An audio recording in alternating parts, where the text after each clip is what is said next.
22 mars 2016, 9h35.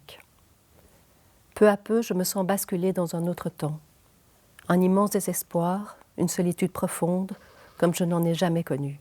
Je ne sais pas à quoi je ressemble, ni ce que dit mon corps de l'explosion survenue quelques minutes auparavant.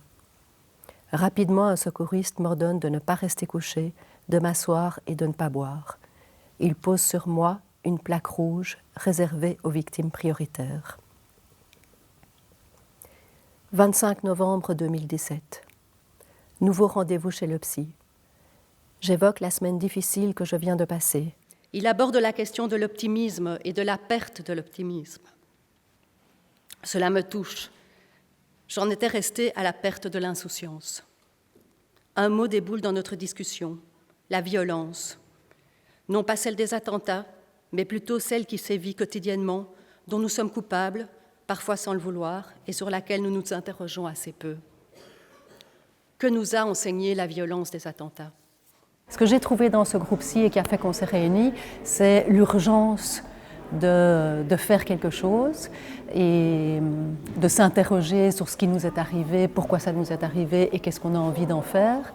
Et alors que moi je sens, et ça j'en souffre un peu, d'une société qui assez vite a repris le cours de sa vie sans justement cet impact et cette remise en question.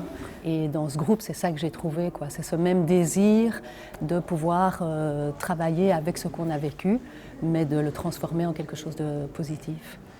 Tu racontes en 22 mars ta fille, Léonore, blessée dans le métro, le coup de téléphone, le cri du cœur quand il se déchire, le souffle coupé, les heures à l'hôpital, les larmes pour les morts, pour les vivants, pour les mères déposeurs des bombes.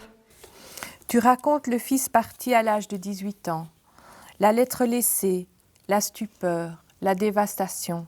Moi, je suis la mère de quelqu'un qui est parti, mais moi, je trouve ces attentats affreux. Pour moi, c'est aussi affreux, c'est peut-être doublement affreux parce que je me sens, chaque fois, quand il y a un attentat, je me sens coupable, presque.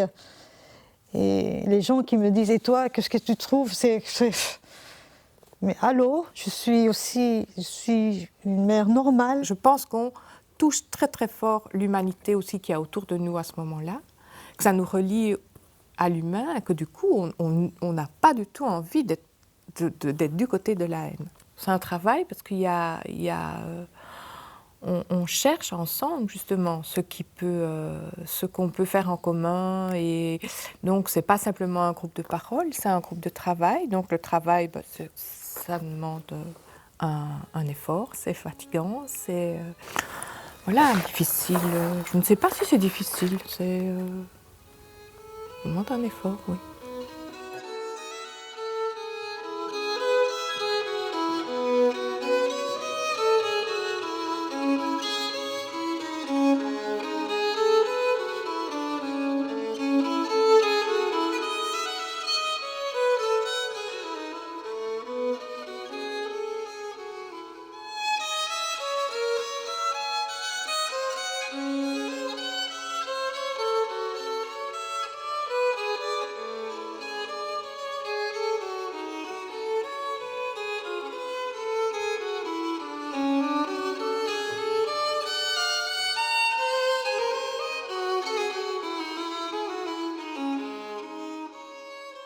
Il faut prendre le temps de réfléchir et de se positionner par rapport à notre rôle à jouer dans la société et dans quelle société on veut jouer ce rôle-là.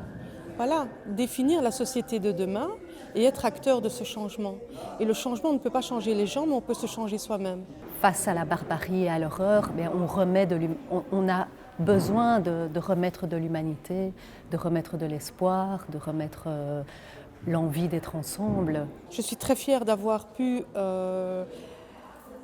participer à ce groupe jusqu'au bout, parce qu'au début, je me posais des questions, c'est pas facile. Mais je me dis que ça va aboutir à d'autres choses et que je devais y être. Le groupe qui s'appelle donc Retissons du lien, mais il pourrait tout aussi bien, je pense, on vient d'en parler, s'appeler Capitale de la douleur, comme le beau livre de Paul Éluard, dans lequel il y a cette phrase « Il fallait bien qu'un visage réponde à tous les noms du monde. Tous les noms du monde auraient alors ce visage d'une étrange étrangeté que l'on contemple aujourd'hui. Regardez-les. Regardez-les, vous les avez vus. Ces visages qui ne font qu'un et qui pourtant ont gardé chacun leur part d'intime et d'intense. C'est ça que l'on ne voit pas lorsque l'on dit « je ne comprends pas comment un tel groupe est possible ». Cette incompréhension qui retourne et duplique curieusement ce que nous n'avions pas compris au départ des jeunes, cette façon de ne jamais regarder là où ça se passe, mais de chercher sous le réverbère parce que c'est là qu'il y a de la lumière.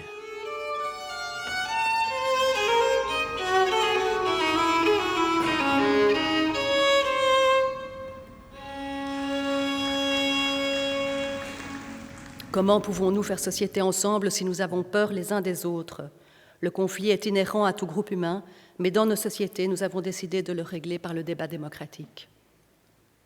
Pour me reconstruire, j'ai besoin de paix, de liberté et d'espace. Aujourd'hui, je me sens étouffée par le désenchantement ambiant, le climat sécuritaire et le repli identitaire. Les attentats sont une brisure, un arrêt brutal dans nos vies. La société, elle, a continué sa route. L'État, certes, a pris des mesures, mais nous sommes-nous arrêtés un instant pour nous demander « Et maintenant, quel destin commun avons-nous envie de reconstruire ? Quel chemin avons-nous envie d'emprunter ?»